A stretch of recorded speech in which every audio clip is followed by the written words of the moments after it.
Dave Hextall, Ron Hextall, speaking to the media recently, had some very interesting things to say. Let's go over some of the key points with Dave Isaac here on the Sports Bash Live 97.3 ESPN. Welcome, Dave. How are you, pal? Doing good. I'm rather proud of myself because I only screwed up once and had Hextall and Hackstall reversed in a story yesterday, but I caught it before we went to print. No problem. Well, that is something that you're going to have to at least try to make sure you don't mess up for at least another year, right? Yeah. I don't think Dave Hackstall's in any danger of losing his job, despite what chance in the arena might have you think. When Ron Hextall spoke, I thought a lot of things came out. We'll get into the injuries and stuff from the players and everything, but the one thing that really stood out, I guess, if you read between the lines here, I want to get your opinion on this. You're a pretty straight shooter with the organization here. He mentioned Carter Hart and that there's a possibility that he could be up here next year. So what are the chances that he is the starting goaltender for the Flyers next season? Well, I think it's pretty low. And to be fair to Ron, I was kind of leading a lot of those questions. So it was kind of a what else would he have to do to show this? I don't think it was really Hextall suggesting like this is something we're definitely thinking about or even leaning on. I think it's more of the door's not completely closed, but don't expect it. Because Dave Hackstall sat before Ron Hextall and talked about how he's kind of comfortable going back to a tandem of Brian Elliott and Michael Neuvirth. And I just think that he hasn't outright said it, but I think Ron Hextall is getting very tired of Michael Neuvirth's act in terms of not being reliable due to injury. And I think he's finding himself walking this tightrope because Michael Neuvirth, when healthy, is a really good goaltender. If he were a little bit more stable in terms of his health, I think he might be knocking on the door in terms of a top 10 goalie in the league talent-wise, but he's just never shown that. So I think that he's kind of ready to explore another option there, and Carter Hart's one of them. I don't think it's even the one that he's is most probable in his mind, but I think it's something that's a little bit intriguing to him just because Carter Hart's numbers have been off the chart. He's been in huge pressure situations each of the last 2 years, being the goaltender for Canada in the World Junior Championships. And even the Flyers don't really deny, and Hextall's very protective of a lot of these young players, but even he's not denying that Carter Hart is really what this franchise is hoping is going to be their goalie for 15 years. Yeah, now, Dave, I mean, if he gets, if he's invited to camp and he's in the camp with these guys and he's just outplaying everyone, would you be surprised if the Flyers admitted that he's the best guy? We're going to skip him right over the AHL and bring him right up to the NHL. Well, if that happens, it'll be interesting to see the usage because I think that Ron Hextall prefers to have a tandem in that in his mind it's kind of close to a 50-50 split between the two goalies. That ended up not being the case just out of necessity this year because Michael Neuvirth gets hurt so often that Brian Elliott played quite a few games, and then Elliott gets hurt, and Neuvirth comes back, he gets hurt, Alex Lyon plays. I don't think that they would be really comfortable throwing Carter Hart into a position where he's playing 60 games out of an 82-game season. I think they would probably ease him in a little bit, but also not have him just sit there on the bench for 3 weeks. It'll be interesting to see what happens when he does make it because I don't know how much Carter Hart will change Ron Hextall's mind, and I guess Dave Hackstall's mind as well, in terms of this guy is an absolute stud and we can count on him every night.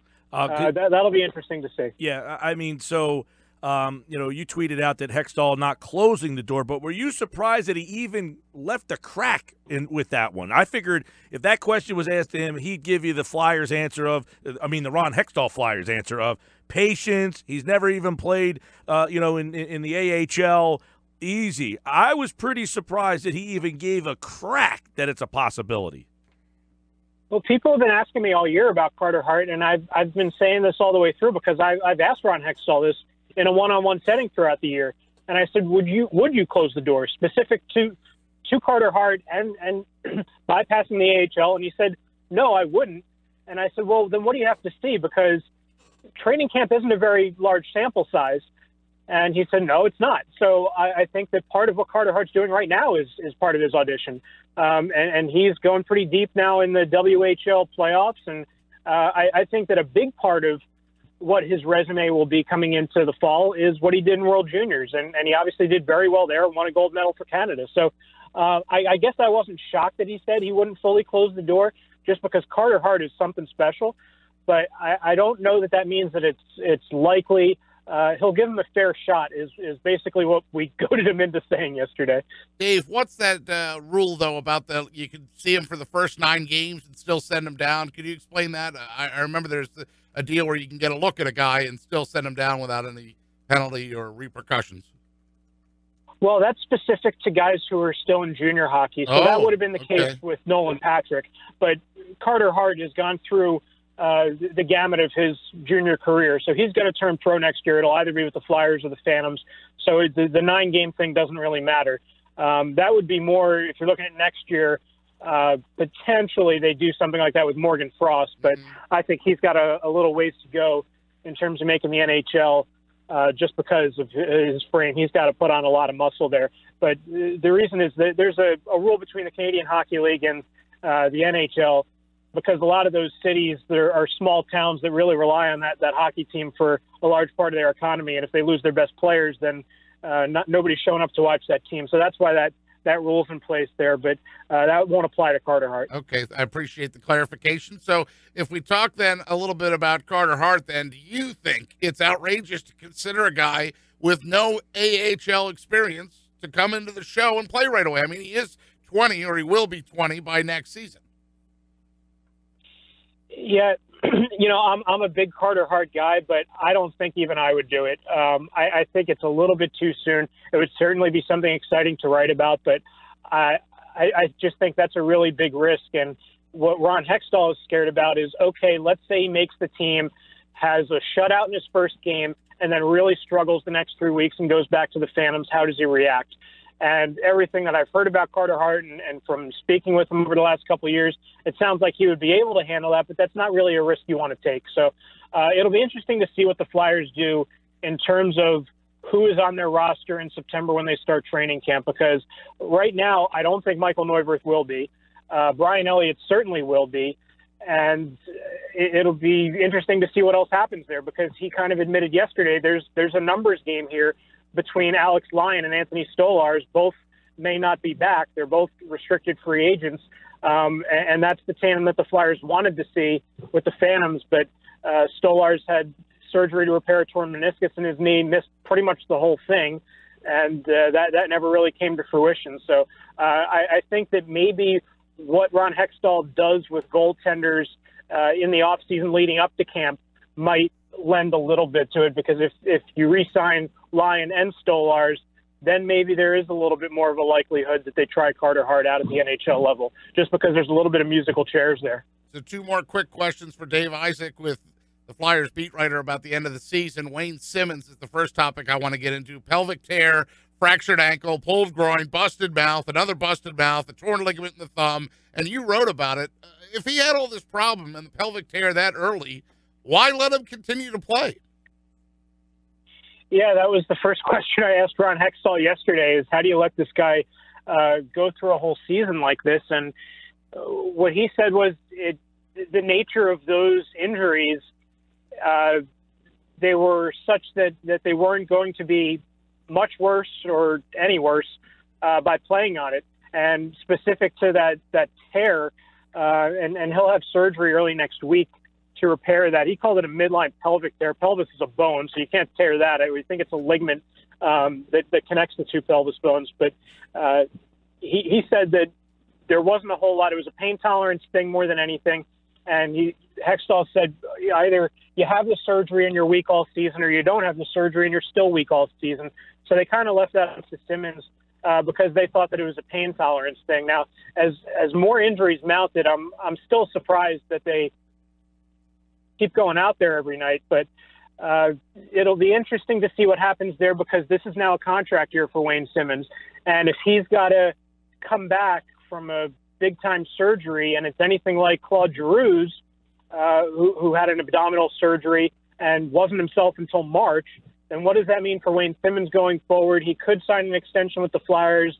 It doesn't sound like that's a huge priority right now. I think that they would look to see whether he's healthy and how he performs next season. And does that surgery hold him back? I think that's going to be kind of a crazy thing to watch as we go forward and into next year. And, of course, you mentioned Claude Giroux. The captain asked about whether the fans and their booing, is he out of line there or does he have a point? Well, I think he kind of acknowledged, like, yeah, it's not fun to hear boos. I think that a lot of people are kind of making a mountain out of a molehill here. I don't think it's a huge thing. Do fans have a right to boo? Absolutely. You pay all that money, and that money keeps increasing year by year as ticket prices go up. Absolutely, they have the right to do that. The politically correct thing would have been for him to say, yeah, we got to fight through it or whatever. But Claude Giroux is an emotional guy. And you can tell that when the Flyers are down 2 goals and he tries to score both of them with one shot. And clearly the fans kind of got to him there a little bit. So I don't really have a big problem with him admitting that it got into his head. But at the same time, I don't think that that should be a huge storyline either. Why is that a surprise? When you hear 20,000 people booing, you don't think that affects them? Dave Isaac, the Flyers obviously have a very interesting offseason. They finally have a little bit of money to spend for the first time in a while here. Hextall has not really been a player in free agency. Do you anticipate that he will go down that road? It depends on the player. John Tavares is the big sexy name that everybody's talking about. I don't see the Flyers committing to a long-term deal for John Tavares, who's in his late 20s. When you have you realize now that Sean Couturier is your number 1 center, Nolan Patrick's the number 2, Morgan Frost is going to be up in a couple of years, maybe sooner on the off chance of that. I think that they're kind of set in the middle of the ice where they don't need a long-term solution there. Maybe a Band-Aid, maybe a short-term guy, 1 or 2 years, but certainly not anything at the kind of price that John Tavares is going to command. Now, when you talk about defense, I think that's a little bit of a different story. Even though the Flyers have developed all these defensive prospects, if John Carlson becomes available, a guy who, I'll tell you, was on my Norris ballot, made an appearance there, a right-handed defenseman who can play in your top 4, I would shell out some money for him. And the Flyers have a little bit of wiggle room there. You mentioned they have quite a bit of cap space. And Ron Hextall's answer yesterday about Yuri Laterra, who's got another year in his deal, and he was asked about buying him out, and he said it's not the plan right now. If they were to go down a road like signing John Carlson, where all of a sudden they end up spending a little bit more money, then I think you do see something like a buyout of Yuri Laterra, and all of a sudden there's another $3 million plus in salary cap savings. But really, defense is the only position that I see him spending big money, because you're not going to spend it on a goalie either with Carter Hart coming down the line. All right, Dave Isaac from the Courier Post. You can check him out on Twitter at Dave G. Isaac for all of the Flyers offseason news. And he was kind enough to join us on the Boardwalk Honda Hotline. Thank you, Dave. All right, fellas. Have a good weekend.